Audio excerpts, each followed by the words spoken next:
Welcome to Bill and Rob's An Excellent Adventure. I'm Rob Schulte, and with me as always is... Bill Tilley. Bill, I gotta tell you, buddy, I am recovering.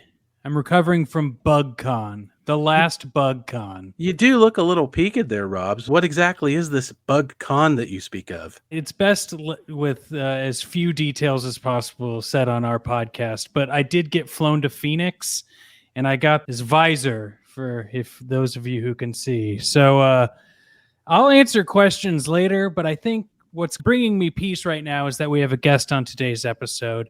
Today we have the writer of the comedy sci-fi classic Bubble, as well as podcast, Jordan Jessico. Jordan Morris is here. Hey, Jordan. Hi everybody. Good to be here, and fuck you for making me watch this movie. Well, you know, we did it to ourselves. It's a bit of self-loathing. Sure. I get it. We're all bad boys. We need to be punished with bad movies. Yep. Losing friends and not influencing people since 1986. That's the tagline of this movie. Yeah. Oh my gosh. Wow. Yeah. I mean, obviously, we'll get into it, but I was not prepared. If someone didn't look at the title of today's episode, we did watch Howard the Duck, the George Lucas classic. First Marvel movie, but more on that. Bill, we should probably read the back of the VHS box to just get things started. You've got the box there in handy, don't you? I do, right here. Movie wizard George Lucas presents this comedy adventure about a fast-talking, cigar-chomping, beer-loving duck from a parallel universe who somehow winds up in Cleveland. The incredible fantasy has Howard the object of everybody's desire.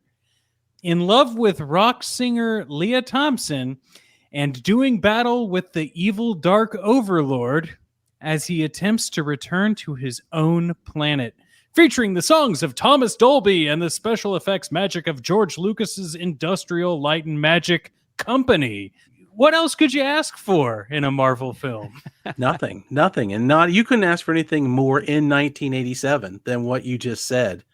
Now, Jordan, you're a comics guy, at least to a certain extent. Sure, yes. You've written some, you've done incredible things, but just for those who don't know, what is your connection to Marvel Comics, and did you ever even read Howard the Duck? Yeah, so I did read Marvel Comics growing up. I grew up in the kind of 80s, 90s, so obviously those like Jim Lee, Chris Claremont, X-Men are very big for me. Yeah, I was an X-Men kid. I was a Spidey kid. I think Spidey's still my guy. Yeah, and I like kind of came back to comics when the kind of ultimate Brian Michael Bendis stuff was all the rage, and kind of like got back into Marvel Comics through that stuff, which is so good. And yeah, and I still read a fair amount of Marvel books today and enjoy the movies. Kind of I realized that they have their ticks, some of which are on display in this movie.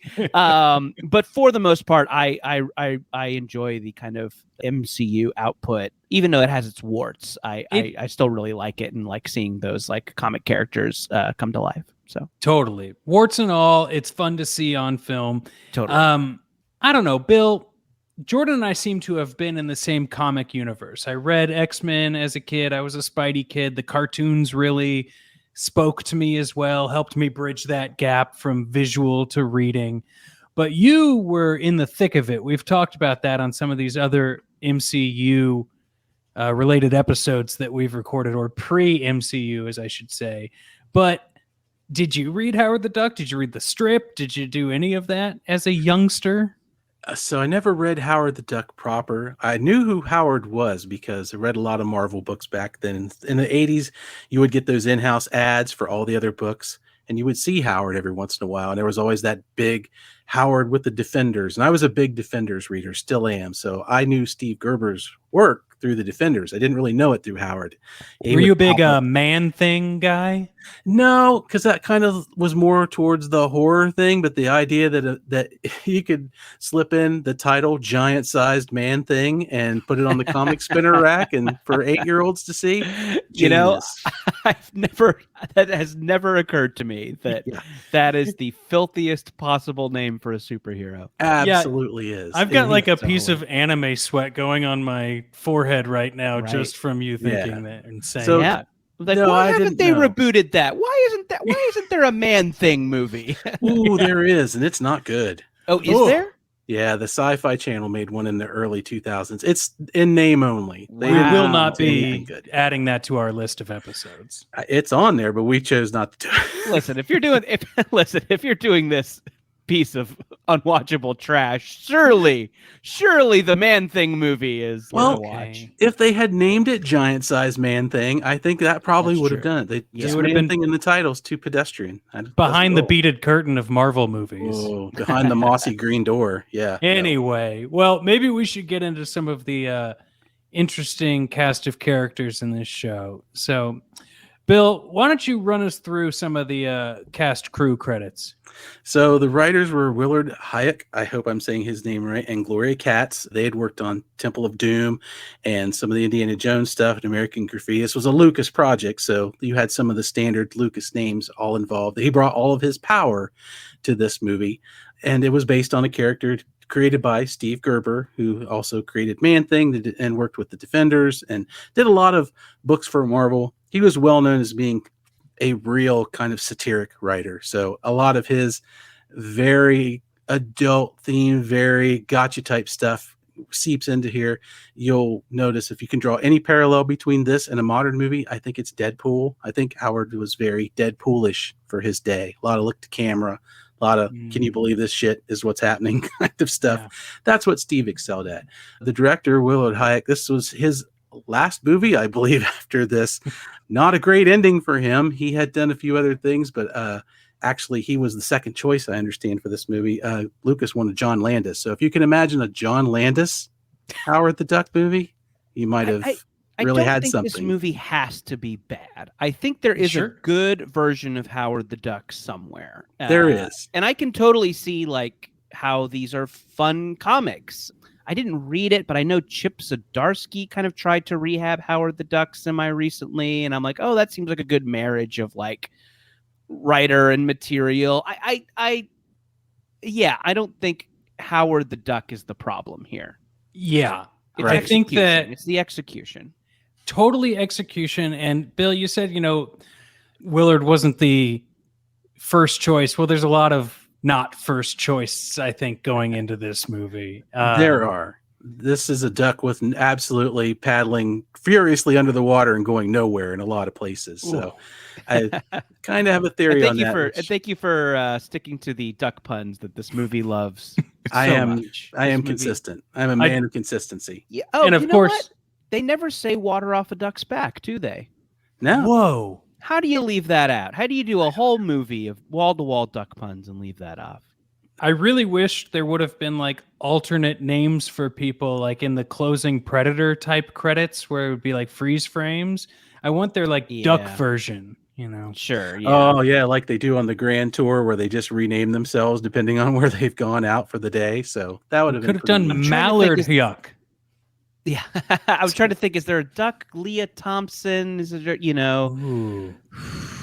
Tim, I think by the- Bobbins, because they kind of like Bob for their food. That's not great, but But it would is be good funnier in than this anything film. in this movie, though. Yeah, exactly. True. See, we're just firing on all cylinders here, guys. Yeah, Leah Thompson, Tim Robbins, Ed Gale was the main actor within the suit. Then a couple of different voices like Tim Rose and Chip Zien. They had all of the pieces. They just were making a different puzzle, I think.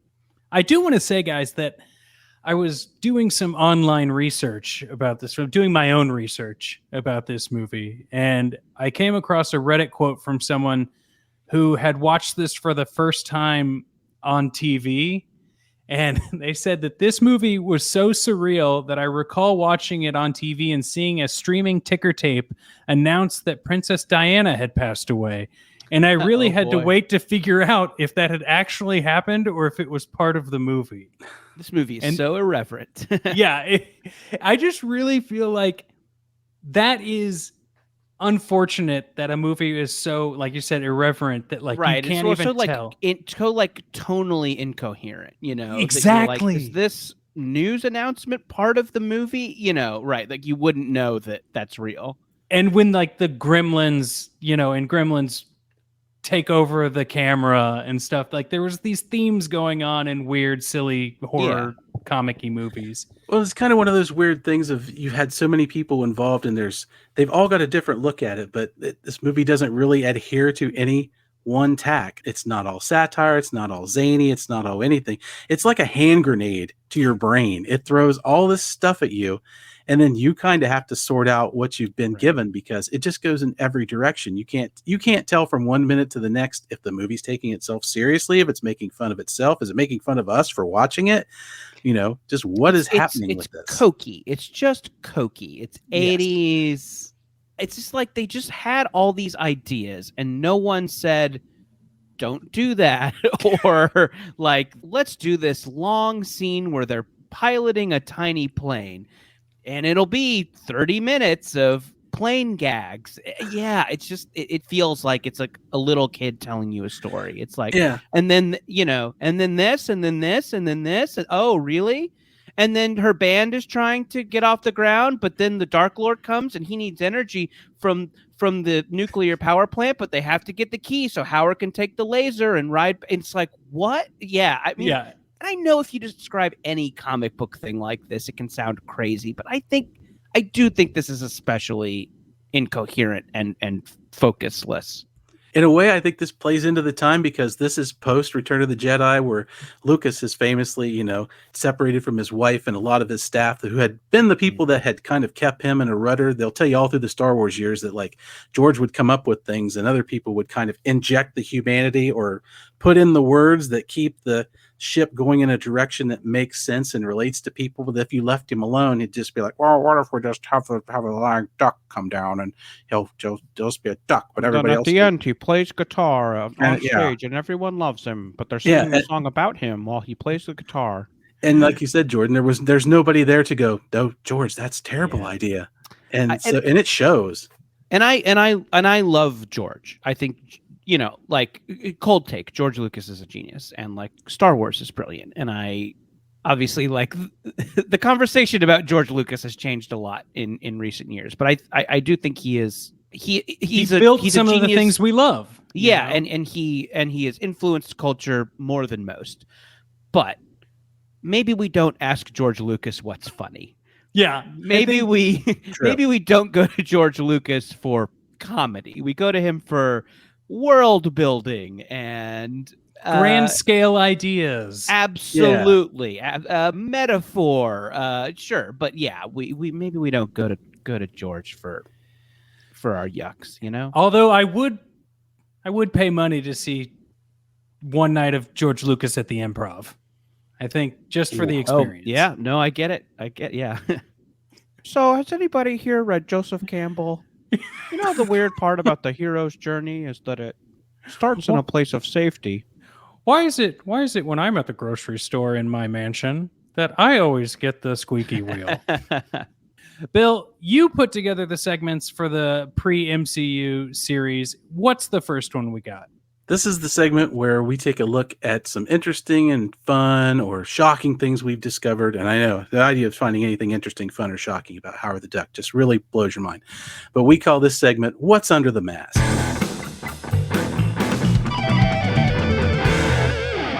One of the fact that like everyone talks about, you know, duck nudity in this movie, but I think it's shocking to see it right in the first 5 minutes. Very unexpected. I definitely like, this is a movie that I think I probably did see a couple minutes of on cable growing up, but had never watched all the way through and did just kind of know it from, you know, its reputation as a bomb. And yeah, one of the things you hear people say a lot about why this didn't work is like, oh, it's got this weird sexuality. Like he's he and Leah Thompson have a weird romance, but also there's like duck nudity. And so I was just shocked that right out of the gate, we get several pairs of duck tits. Yes. It just feels like you're just throwing everything at the wall, as silly as that sounds. And I saw this movie a lot when I was a teenager. This was a heavy rotation movie, believe it or not, back in the satellite TV days.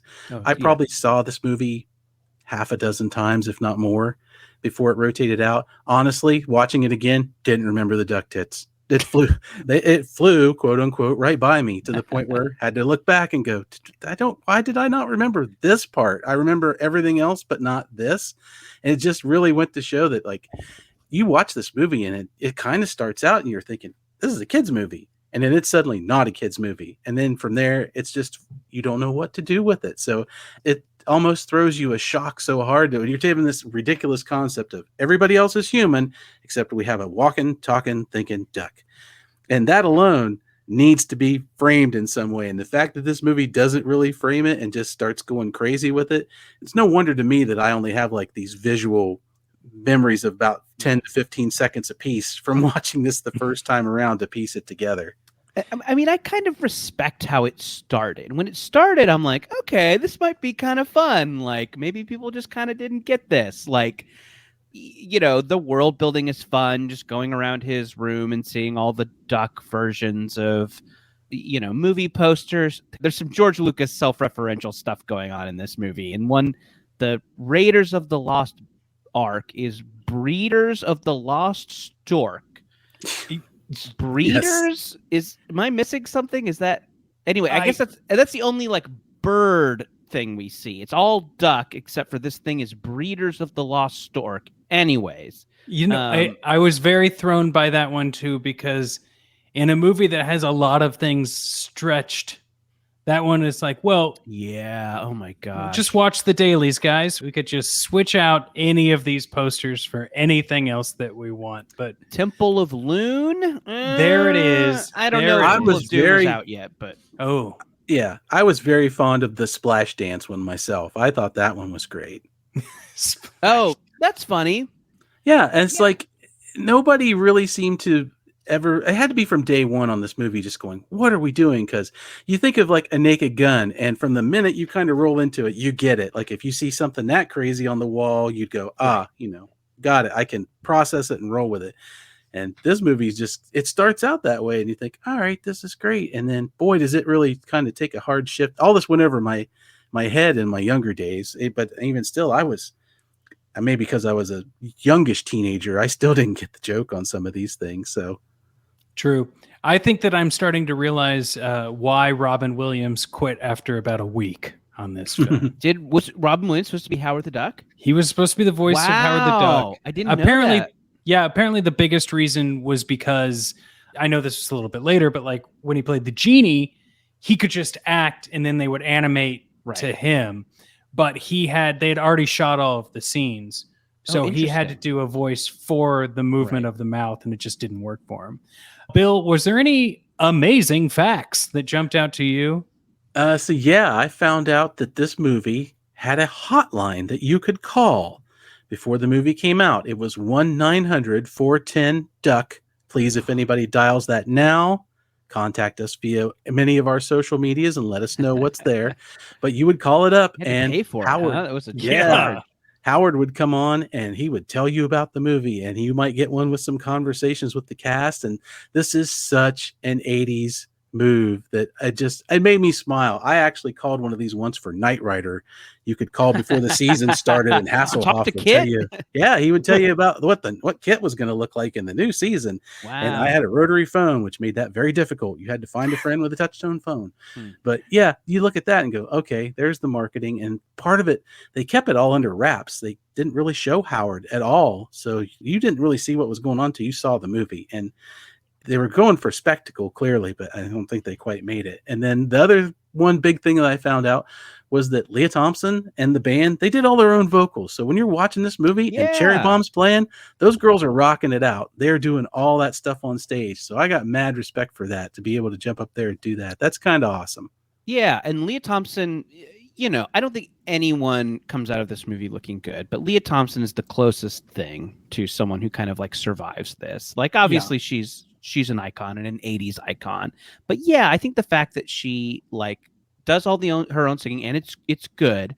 Most of the songs, I guess, by Thomas Dolby, and George Clinton co-wrote one of them. That end song about like, yeah, I guess it's Thomas Dolby and George Clinton. Anyway, so I think that Leah Thompson and like looks great, looks cool as fuck in the kind of 80s new wave stuff, and her singing is terrific. So I think that like, yeah.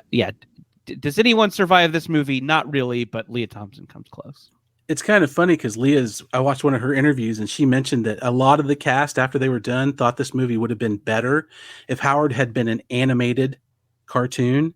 Lucas had the forethought, or anybody on the team had thought, this is crazy. Let's do this way. They would have actually beat Roger Rabbit to the cinemas with that idea. I don't think they would have pulled it off as well if they'd stuck with the same movie, but it's interesting that even they're looking around kind of going, maybe this would be better if this wasn't an actual person in the suit, but I don't know. I think it kind of Lucas's style. No, and I don't think we'd be talking about it now, even with any reverence, if we had, because they had to make it the way they had to do it to actually get it to be something to talk about. Wow. I got an interesting fact that I learned. Please. Via just perusing the IMDb page. So apparently this movie, tough on George Lucas financially. So to make back the money, he was forced to sell off his computer animation division to Steve Jobs. So he sold it to Steve Jobs, and that became Pixar. Oh my God. So this movie is weirdly responsible for Pixar. We wouldn't have a Toy Story without a Howard the Duck. Yeah. Seems like they should put little Howard the Duck Easter eggs and things. Yes. As a tribute. I guess that gets. Well, Disney owns it all. Anyway. Well, I can't wait for the new Howard the Duck movie with Woody as his sidekick. It's going to be great. It's all come home to roost for Disney. Okay. And with that, let's move on. They do in Duck World. But for now, we're going to move to our new segment, Suit Up.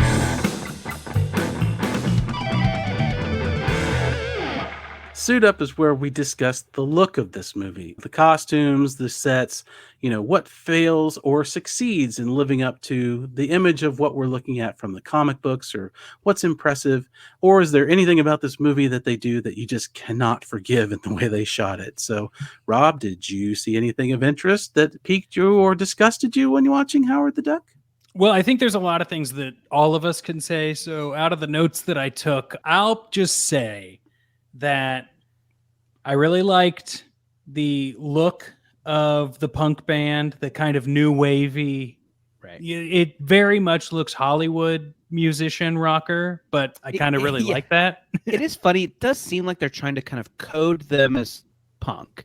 Yes. And like I think the punkest details I noticed, I'm a punk music fan, so I noticed her guitar case has a Misfits and a Circle Jerk sticker on it. So somebody did a little bit of research, but their music just sounds like Tiffany, like it is not aesthetically punk in any way. I think it's funny, just all the like local scumbags getting together in that dingy bar and listening to this very pleasant, peppy pop music. Yeah, something that makes you feel good for the most part. And and I like punk music too, and that'll make me feel good, but it doesn't make me feel like I'm at a mall, which is what this band kind of feels like. Right. So it's just like someone saw a news report about punks and kind of pieced it together. So Yeah, so I guess they tried to punk Leah up a little bit more for this movie. And I saw an interview where she said, but she came across as so Leah Thompson that they actually toned it back to be more towards her. So she's trying her best to create kind of a punk attitude, but I guess they just loved her girl next door stuff so well from before that they just dialed it back, which in essence didn't really certainly help the punk look for it, because I'm with you guys. You look at it and I'm like, this kind of looks like a cover band for Heart or anything like that. Yeah. It's just, they're not bad. They're trying to rock it out, but when the mosh pit does not match the music on this movie at all. Well, and have that Roadhouse vibe to the club. It's just like there's a lot of things clanging here more than it's just interesting from what we've said before. It's like all the stuff is just not fitting in this movie in any scene you look at, And we're not even to the airplane 30-minute scene that we've talked about prior. Yeah. Bill, any things for Suit Up from you?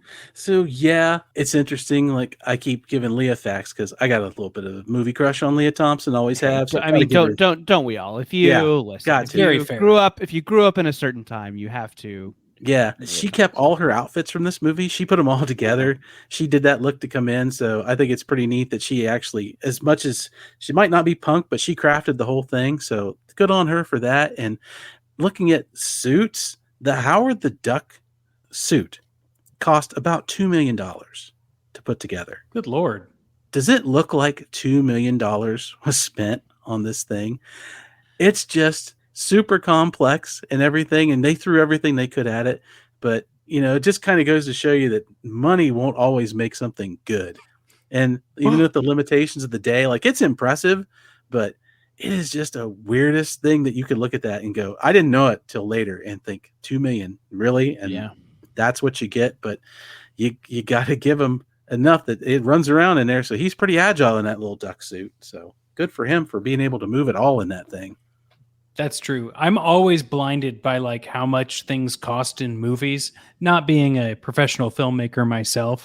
And so sometimes I'll look at these things and I'm like, yeah, $2 million duck suit. And then the more you like peel back the onion, you're like, what in the spirit Halloween costs $2 million besides maybe the puppetry and I guess time, but I'm right there with you. Jordan, was there anything in this movie that really in the aesthetic or feel or look that jumped out to you? Yeah, I mean, I think we mentioned the punk stuff. There's a motorcycle gang at one point you see very briefly called Satan's Sluts. Yes. I do feel like if they did make a line of Satan's Sluts t-shirts and jean jackets now, these would sell out. So they are sitting on a gold mine. You can just sell those outside the roller derby and make yourself $1 million. There's a piece of graffiti that says anti-art. I think that's just the funniest, like, set designer's idea of what a anti-establishment graffiti message would be. Yeah, it's anti-art. Let's see. Howard's condom isn't in a wrapper. He has a condom in his wallet. It's just a loose condom, no wrapper. Very house party. Oh, at one point they're driving in a science van, and it says the Cleveland Academy of Sciences, and it has the best logo. The Cleveland Academy of Sciences is kind of a minimalist brontosaurus drawing, and it kind of reminds me of the logo of the La Brea Tar Pits out in here in LA, which is the logo I love. I looked around for Cleveland Academy of Science logo merch. I don't think there is a Cleveland Academy of Science. I think that logo was made for the movie. It rules. Yeah, if anybody out there has an Etsy shop that's selling that, let me know. I'll buy one. Yeah, and then you'll also buy a Satan Sluts leather jacket. Yeah, this may be not quite my vibe, but I have some. I know some people who would love to get that as a holiday gift. Great gift. It'd be a very Howard the Duck jacket to have all these patches sewn on the back of your sleeveless denim jacket. I think Howard's outfits are cool. There's one that's kind of a cowboy thing. He looks cool in that. When he's in the kind of Huey Lewis thing at the end, I think he looks cool there. So yeah, I like his little outfits. Those are good. Yeah, he's really well put together. I mean, there's no arguing with that. Yeah, that stop motion monster at the end, it looks great. That looks really cool. That's a great stop motion. And all the kind of Ghostbustery lasers that come out look terrific. I have so much fun with that sort of effect. I don't know. Totally. Yeah. And if you're like an 80s kid, like there are some aesthetic touches in this that you kind of can't help but love. It's there is a good movie in here somewhere. Yeah. There's maybe a classic in here somewhere, but yeah, it's just surrounded by so much dumb, unfunny nonsense. Well, and there's got to be a fan edit somewhere of like a 45-minute movie that is like completely watchable, that takes out certain things. Yeah. But speaking of good, bad, give, take, Bill, what do we have next on the docket? Well, this is the part of the show where we discuss whether we have an actor who gives a super performance or a bad performance. Basically, which people in this movie were our heroes or our villains.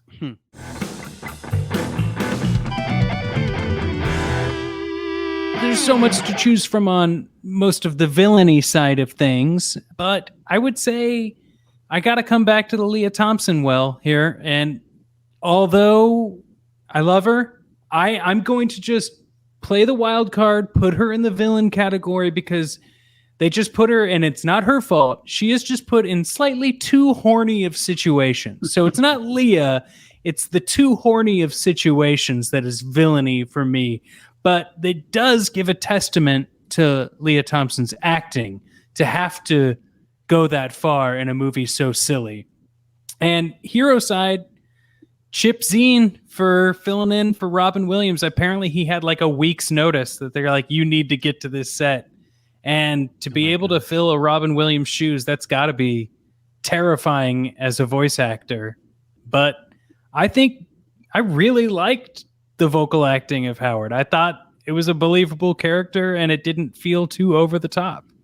Yeah, I agree with Rob, and I also think it was kind of inspired because in the way of casting an unknown to be a superhero, I think even back then we would have heard Robin Williams' voices, and I think that would have really done something to this movie. I'm not sure what, but to hear it come out of Howard the Duck, I don't know. I'm glad that they chose a different voice for that because as Robin is so specific that I think they would have tried to wind up crafting this movie in another way. And it's probably a good thing that, when they saw it early on that it wasn't going to work. So I see your point on that one. Yeah, I wonder if Robin Williams did do it and they just let him Robin Williams around. Like if this would have all sorts of like 80s pop culture junk that he would just riff that would not make any sense. Like if you watch Aladdin, there's some 80s pop culture junk that doesn't make sense. I'm totally right there with you. Would have really cemented this even more in time. Yeah, I wonder if he would have done like a Michael Dukakis impression or something, and then they would have had to do something with it anyway. Yeah, no, absolutely.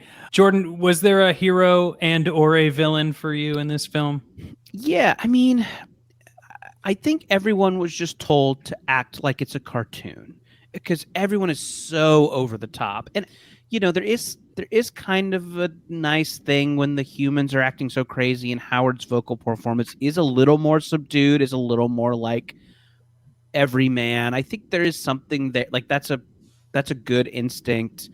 But and Tim Robbins has a couple moments. I mean, his acting is insane in this movie, but there are a couple things that he says that I thought were kind of funny.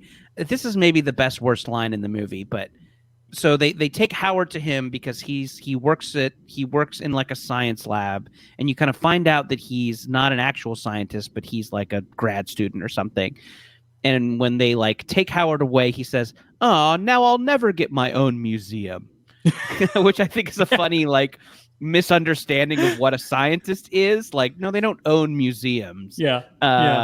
But that's either like a great joke or the laziest writing of all time. Who knows?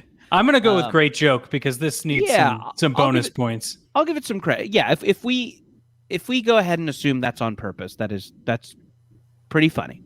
Yeah. There's one part where he's in the back of a cop car and he's like yelling at the cop. He's like, "Give me back my baseball cap, fascist." And I'm like, that's I don't know. There's something kind of funny about that. There's a guy in the diner who, after like it's this big crazy special effects thing in the diner, there's a lot of explosions, and after a big explosion they just cut to a random guy who has one line who just says, "He must have had the chili." And I'm like, that guy's line reading is pretty good there. It's full of those bad like asides that aren't really jokes, but like save the movie. Yeah, that like, sort of stuff. He must have had the chili. I don't know. I kind of liked that as a yuck. Yeah, so there's kind of moments where comedy kind of sort of happens, but very few and far between. It's almost like parts of this script were written by the same people that wrote the Bazooka Joe comic. Yeah, it just comes flying out true? of nowhere. It might be, but it's funny that you mentioned Tim Robbins because he was actually my villain of this particular piece. I like Tim. I like him great, but he's obviously been great in lots of things. He is just so far out there on almost every scene that he has that it's not that you dislike him. It's not that I disliked him. It's just like he is trying to be the most wacky thing in a movie that is already far too wacky. And it just, it takes me to a place where I'm just like, I don't think I can follow along with you, Tim. You're wearing me out. He kind of physically wears you out watching him on the screen. Yeah, it is. I totally agree with you that yeah, there is just an exhaustion that sets in with this movie. It is. Like, it's just so much screaming. People scream Howard so much. Howard, Howard, Howard, Howard. And you're just like, what? Stop. Like, yeah, it is just, yeah, exhaustion is the word for it, I think. And yeah, and part of that is 100%. just like Tim Robbins being 10 out of 10 in every single scene. It is just like fucking cool it. You don't have to like vaudeville every single thing you say. Seriously, you would have go like, Howard, you got anything to calm him down in that wallet next to that disgusting open condom that you've got in Yeah. there? Give him a break. On the flip side of that, my hero is Ed Gale, who is predominantly in the Howard the Duck suit. I listened to some interviews with Ed. This was Ed's first acting job. He was Wow. on set Whoa. he was a worker in the background. They had a child in the suit and it didn't go well. And Ed got tapped to do this thing and he got put into something he'd never done before, never seen Really? before, in a suit he can't see out of. And when you look at that and know that one specific point, Howard takes on a different look for me. Now you have to know that watching the movie, you don't see it, but watching it again, I'm like, he actually brings a lot of life to this duck suit, this $2 million duck suit that is not particularly impressive, sadly, but he really makes Howard a character. Whether you understand what that character is doing or not, it's not always easy to pick out, but I think he did a tremendous job for what he had to work with and being thrown into something. So Ed's my hero of this particular movie. I think that's very fair. And I think it's a really good way to look at it, too, because we're having fun today, y'all. We're having a great time. But it is one of those movies where it's really easy to just like only trash. But when you're trying to point out the stuff that like that worked, you know, he did the job he was set out to do. And to be able to have his first performance there, it's like, it sucks that it was not necessarily a movie that people loved, but you can't deny that he was successful in the suit. And yeah. And it's really nice that his scenes with Leah Thompson, I think, are some of the best. Going to your point, Rob, yeah, she's given a lot of horny material, but there's a lot of genuine nicety when they're together that humanizes Howard in a way that kind of makes you, for a second, believe in what's happening in here. It's like, oh, he's just a nice duck, and she's a nice girl, and they're having a nice moment. And it just brings you a little bit of the reality you kind of need in this crazy mess of a movie to keep watching this crazy mess of a movie. And it's like, is there, I mean, and listen, I don't want to be puritanical about it. I enjoy saucy moments in movies. Sure. I think that they can be a lot of fun, but yeah, I mean, if they just did have a friendship, if it wasn't the like, come to bed, Howard, like stuff that is gross. Yes. Like if it, I do think they could have just made it so that they're friends, and it could have been a really sweet relationship. Oh, absolutely. Because, yeah, like obviously she's great, and there is like something appealing about or there's like the physicality of the suit, the vocal performance, like the lines are bad, but like there are things you like about Howard, and we do still remember him. Like we're still talking about him. You know, Howard the Duck is memorable. So yeah, I think there's a world where if they just played that relationship as sweet, maybe this movie wouldn't have tasted so foul. Hey, and that's it for this episode, everyone. Love it. Bill, we've only got a couple of things left on today's episode. I know the time flies by when you're talking about ducks, but we do have Splash Panel.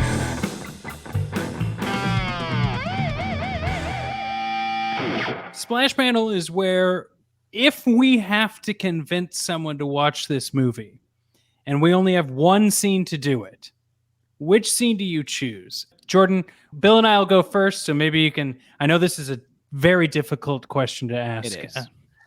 So aside from the creepiness of the dudes, I do like the bar scene, and I like the scene, the confidence of Howard when he becomes the manager or gets the money from the band's manager who's been like stealing from them the whole time. And we get the second Howard the Duck fighting sequence. I think it just shows the versatility of the costume. It kind of shows the cool Roadhouse vibe of the bar. Don't listen to the music because it takes you out of it, but it's a fun scene. And you also get your classic someone sliding across a bar in a venue. Right. It's got Lot of that everything in the you 80s. need. A lot of grabbing someone and sliding them across the bar in the 80s. And it just made me smile. And, the bad guy got his comeuppance, as it were. So that would be my scene. What about you, Bill? I like that scene, Rob, because then as a kid, I was convinced that was the only way you could leave a bar. And luckily, that's not the case. My scene is close to your scene. I picked the diner scene where Howard has to take on the locals in the diner with Leah and Jeffrey Jones's character off in the background. There's some more good fight scenes for Howard. He's scampering around, kind of getting the best of everybody, and more of a crowd that you might recognize if you saw this scene. I don't want to see this scene up until the point where Leah Thompson, after they've got a hold of Howard, and she screams, "He's my boyfriend!" And the whole thing just stops. I think that one moment of ridiculous exclamation kind of cements everything that you're going to watch in when you go see Howard the Duck, because you're watching this duck fight people and you're like, wait, what now? What's happening here? Jordan, anything come to mind for you here? Yeah, I mean, I guess I'll shout out the finale, which is, I guess, when I was the most kind of interested. They're at the MacGuffin, it's a space laser, everything's exploding around them, and I think you do have a combination of like those cool Ghostbusters effects. You have that great stop motion monster that pops up. Yeah, I think that kind of illustrates the fun parts of the movie, or this kind of like 80s sci-fi madness. So I think if you're interested in that stuff, and that's what I kind of wanted the movie to be. Like, it spent so much time not being that. But when that stuff was happening, I was kind of perked up a little bit. So yeah, I think that this movie kind of like spreads its wings in those kind of like crazier sci-fi moments, just because, yeah, that tech and those special effects really hold up great.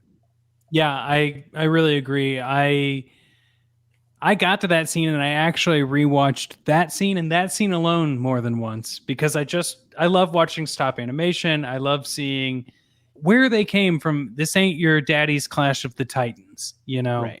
It's kind of fun because so quickly after this, we move away from that, like, exponentially. Sure. So it was good to see. To like imagine a world where like just that technology kept going and things still were like CGI and puppets and suit, or not CGI, but like stop motion and puppets and suits and stuff like that. So yeah, that part of the movie is fun, as like a display of all of the 80s tech. Totally.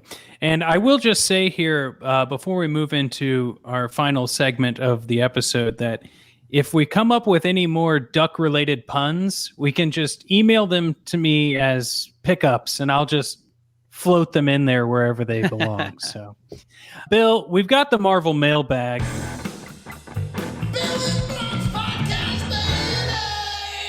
Which is final thoughts on the film. We'll quickly go around and give our 2 to 3 sentence thoughts here that fill in the gaps of everything that we've already said.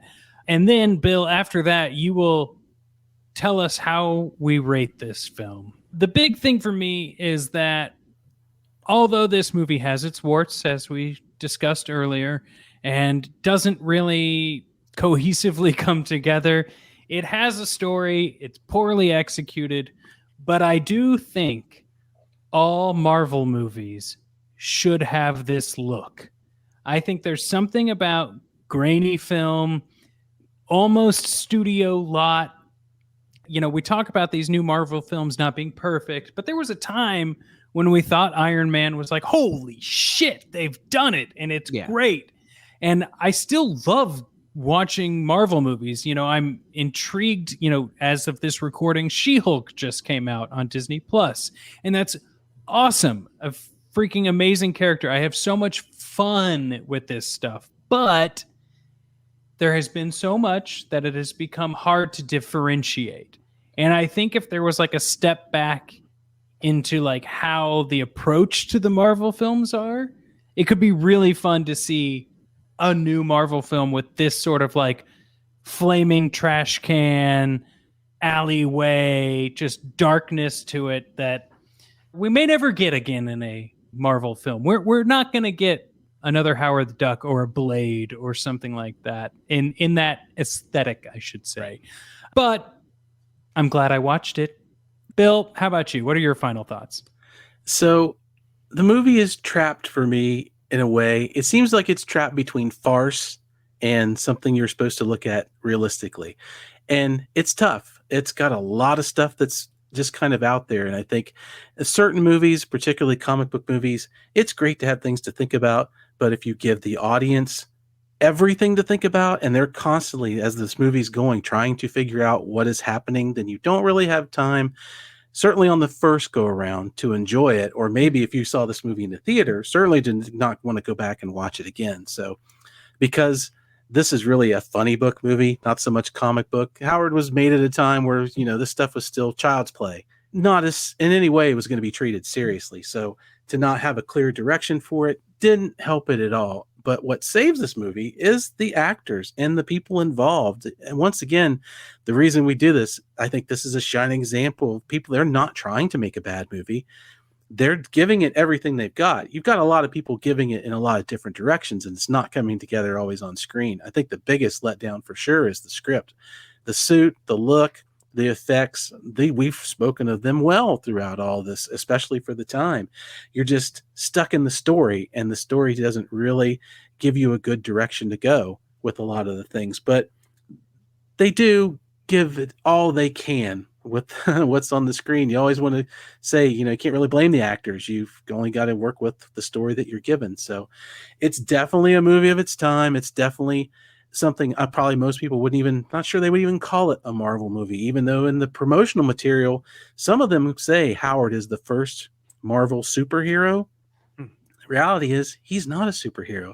And I think that's the one thing this movie does kind of get right without really trying, is Howard's just a duck with a job to do. He just is a regular guy who gets put into a crazy situation and just wants to get home. And we've all seen this. Hell, he's basically Jack Ryan in a lot of movies. That's all Jack wants to do. He just wants to get home.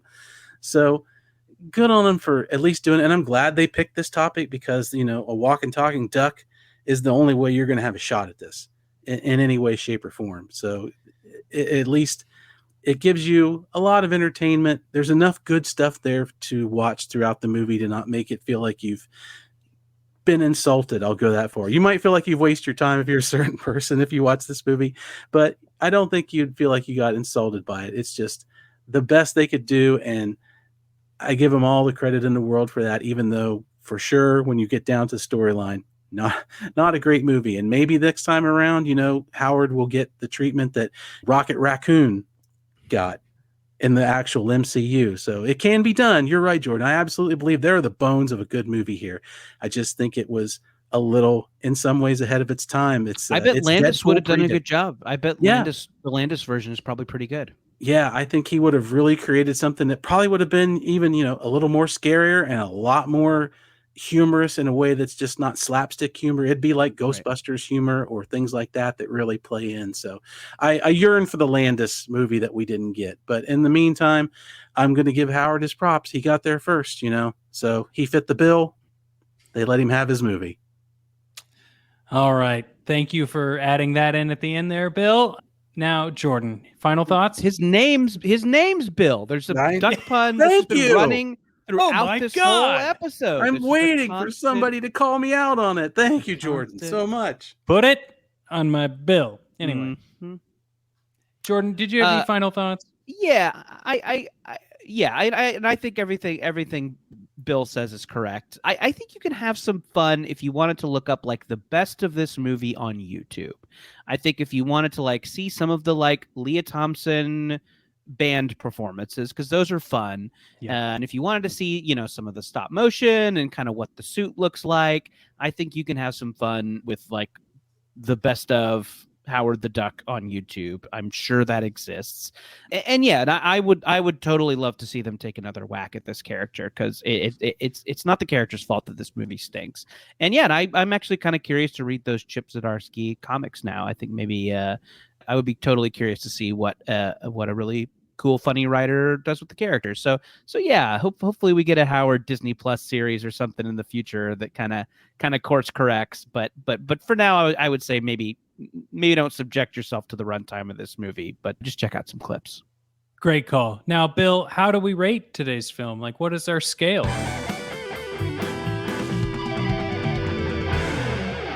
this is a part of the show where we do figure out whether or not Howard the Duck is a worthy superhero movie. Is it true to its character? It's a segment we call Hammer Time, and we have to ask ourselves, does Howard the Duck lift the hammer of worthiness? So I will go first on this one.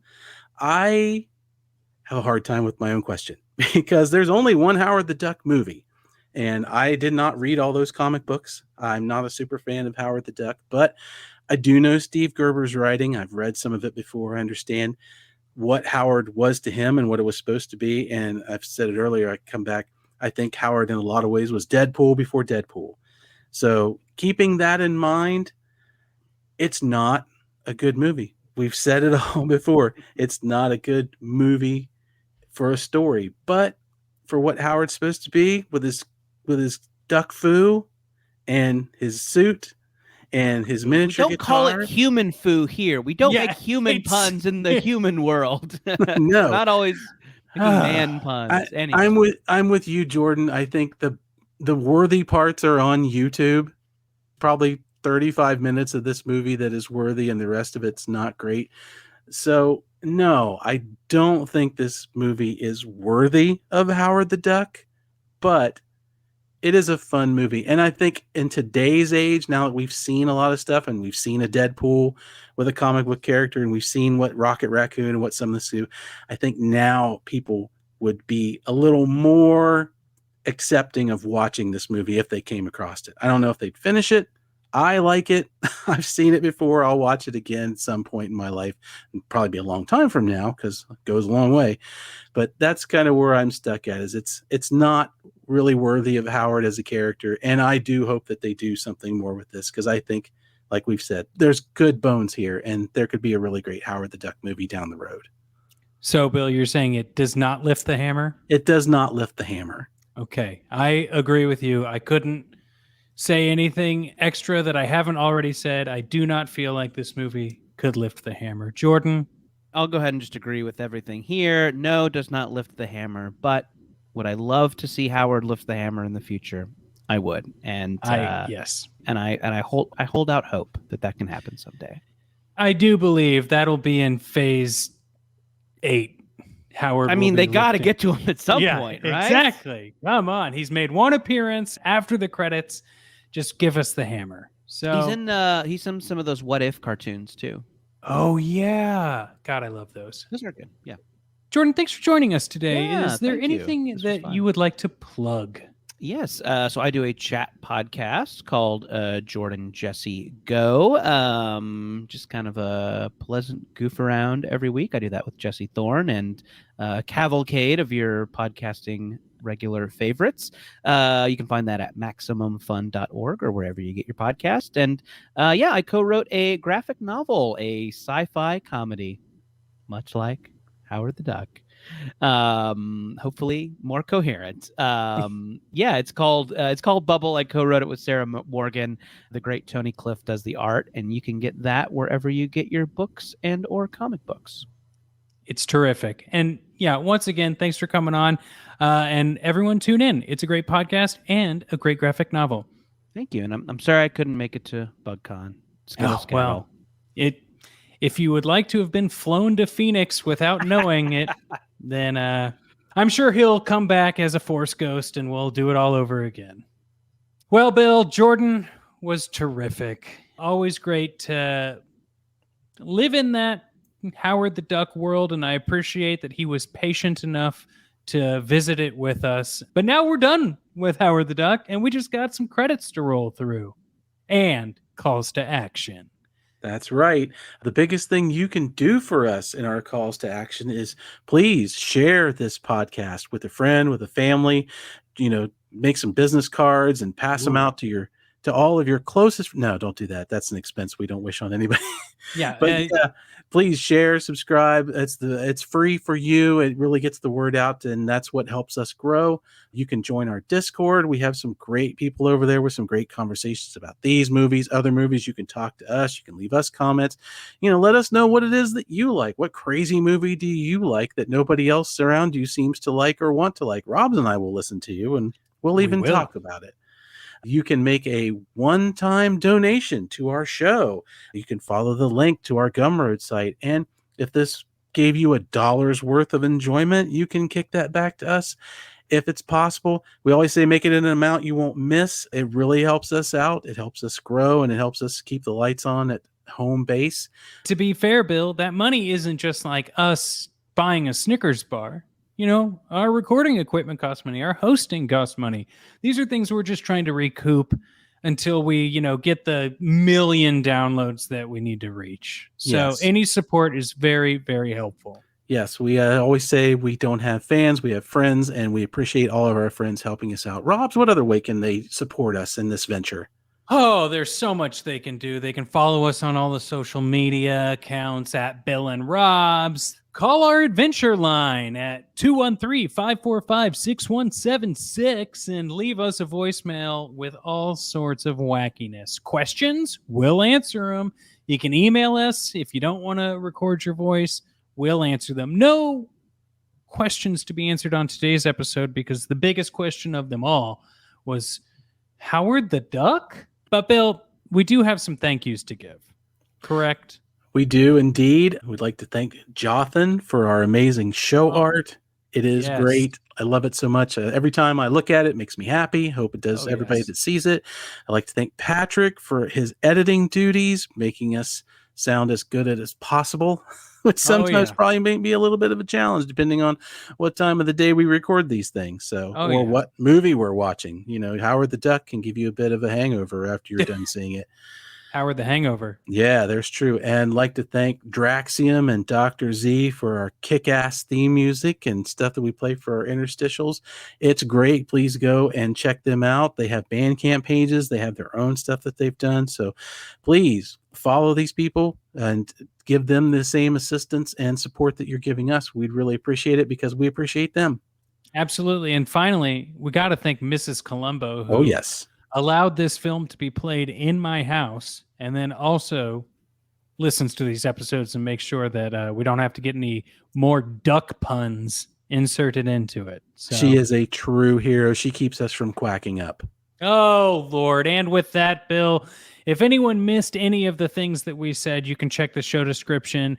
We'll be with you next time on Bill and Rob's in Excellent Adventure.